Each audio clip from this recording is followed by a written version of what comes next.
Olá! Bem-vindo ao curso introdutório de filosofia pelo WhatsApp.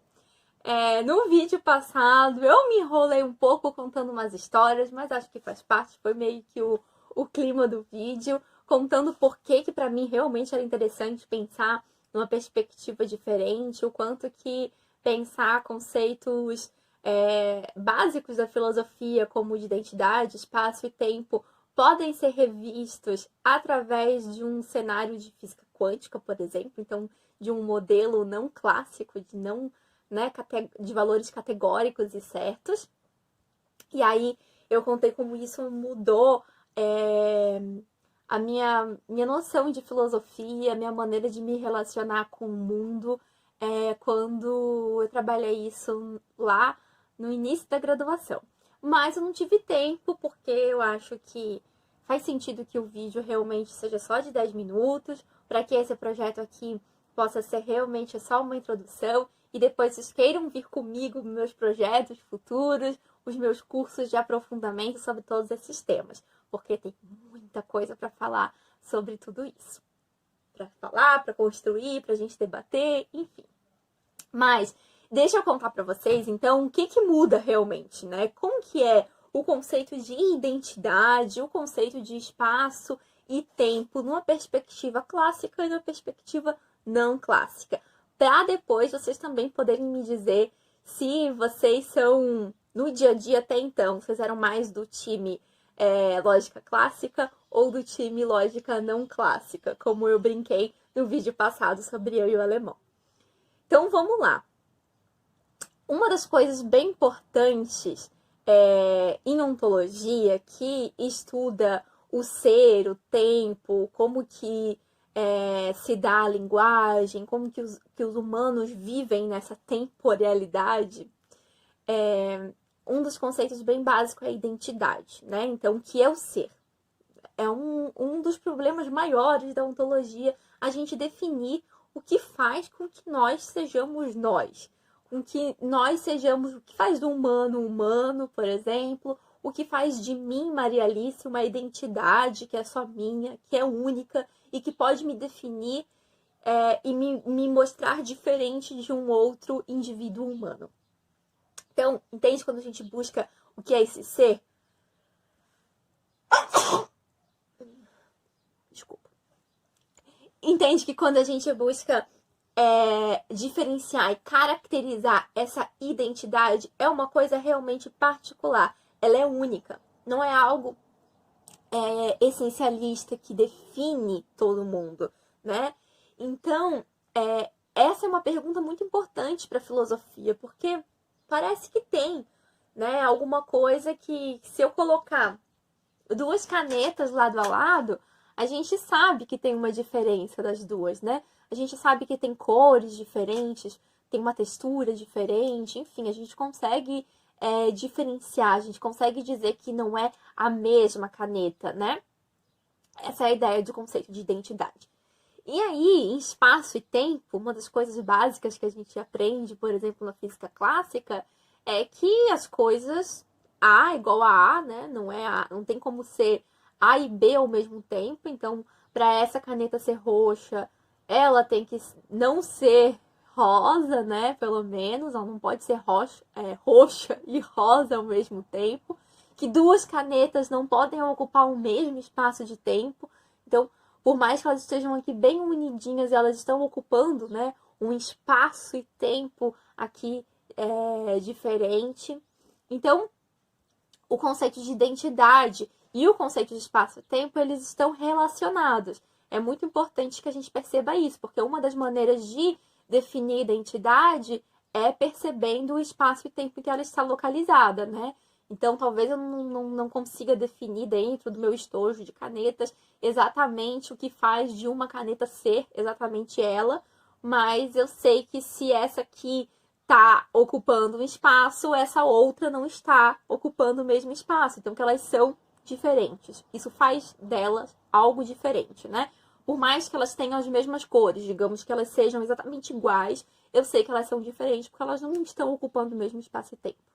Então, essas noções de identidade, de espaço e tempo, elas são bastante relacionadas na ideia de uma lógica clássica, tá? Vou usar aqui lógica clássica, não no sentido, para quem conhece um pouco mais de filosofia, não no sentido estrito da lógica de primeira ordem, mas dessa noção da ciência baseada em categorias bem definidas, tá? Também se aproximando, então, da física clássica e tudo mais. Nesse outro contexto, então, que é o diverso da física clássica e dessa lógica de dedução, a gente fala, por exemplo, de micropartículas. Então, não consigo mais analisar o olho nu. Quando eu tô falando de física quântica, eu tô falando de uma partezinha que está dentro de um átomo. Então, digamos, de uma maneira bem bruta, matéria, né? Essa caneta, ela é formada de vários átomos. E esses átomos, eles têm núcleo, têm elétron, têm prótons. E aí, a física quântica analisa só os elétrons. Então, que é uma partículazinha dentro dos átomos. É algo assim que realmente precisa de todo um aparato, uma ferramenta, um modelo matemático próprio para eu conseguir visualizar e compreender, inclusive. A gente precisa de toda uma construção do olhar para compreender também essa outra realidade que não é uma realidade usual e comum no nosso dia a dia, né? A gente não trabalha geralmente com um tipo de linguagem que suporta falar de números prováveis e dessas categorias que eu vou contar para vocês, do bicho quanta, né? É assim que chama os elétrons quando eles são analisados ali nessas micropartículas. Então, esses elétrons, o bicho quanta, o que acontece? Fenômeno que acontece no ser elétron, ele não é mais igual a essa caneta, que consegue ser diferente dessa caneta. Quando um físico, quando um cientista está analisando os bichos quanta, eles são exatamente iguais. Então, digamos, não tem canetas aqui exatamente iguais, mas digamos que todas essas duas canetas, elas são exatamente iguais. Mas eu sei que elas são diferentes, lembra? Porque elas estão ocupando espaço e tempo diverso, né? Então, aqui tem uma caneta, aqui tem outra caneta, por mais que elas sejam iguais, uma está ocupando um espaço, outra está ocupando outra. Então, eu consigo definir pela posição que ela está, pelo tempo, né? Ou, enfim, o lugar onde ela ocupa. Mas os elétrons, além de eles serem idênticos, eles, às vezes, ocupam o mesmo espaço e tempo. Na verdade, a noção de espaço e tempo é um pouco diferente na física quântica. E aí um elétron, às vezes, ele está aqui e ele aparece lá sem deixar rastro. E aí o que acontece? A gente não consegue saber se é ele mesmo ou é um outro que apareceu lá. Eles dão saltos, né? Os saltos quânticos, os elétrons aparecem aqui, desaparecem aqui e aparecem lá sem deixar rastro. Então eu não consigo falar da identidade de qual o elétron que fez esse salto. Então, a gente não consegue falar de uma identidade no sentido clássico. O que faz um elétron ser realmente um elétron? O que faz ele ocupar o espaço, o tempo e eu poder nomeá-lo, né? Eu não consigo mais. Então, eu não consigo nomeá-lo, eu não consigo calcular de maneira categórica e exata. Então, eu vou ter sempre uma previsão. E aí, só para bagunçar um pouquinho mais essa história, tem outro fator aí no bicho quanta que também deixa a gente um pouco mais confusa. Não é só a noção de espaço e tempo, esse rastro do salto quântico, aliás, um não rastro do espaço do salto quântico, que faz a gente não entender que um elétron é ele mesmo. Mas o elétron, às vezes, ele é uma partícula, que poderia ser feita, por exemplo, como um pontinho. Às vezes ele é uma onda.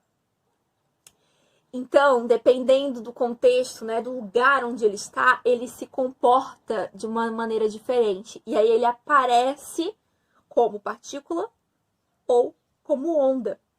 E aí o mesmo elétron pode ter se mostrado como partícula e depois ter se mostrado como onda. E aí deu o salto quântico e não deixou rastro de espaço e tempo. E aí todos os nossos conceitos mais básicos que a gente tinha trabalhado anteriormente já não fazem mais sentido. O que faz eu definir uma caneta da outra caneta não é o que faz eu definir um elétron de um outro elétron. Então, o que é o ser, o que faz de uma caneta ser uma caneta, não, a resposta que eu dou para cá não é a mesma que eu dou no mundo quântico. Então, vai precisar que eu trabalhe com outros modelos de raciocínio, outras lógicas precisam fundamentar esse tipo de trabalho.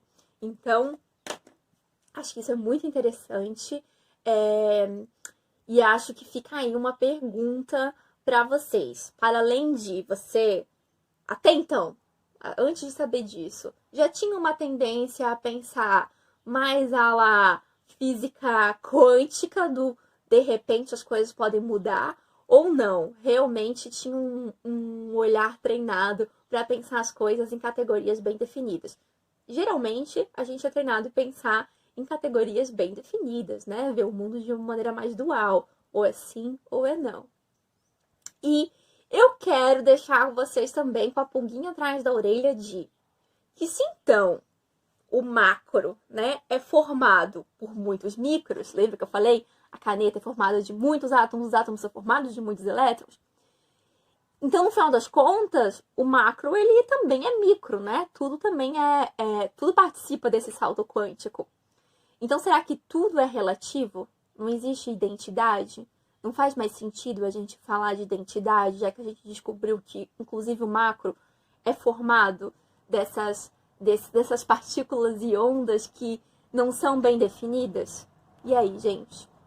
Tudo é relativo?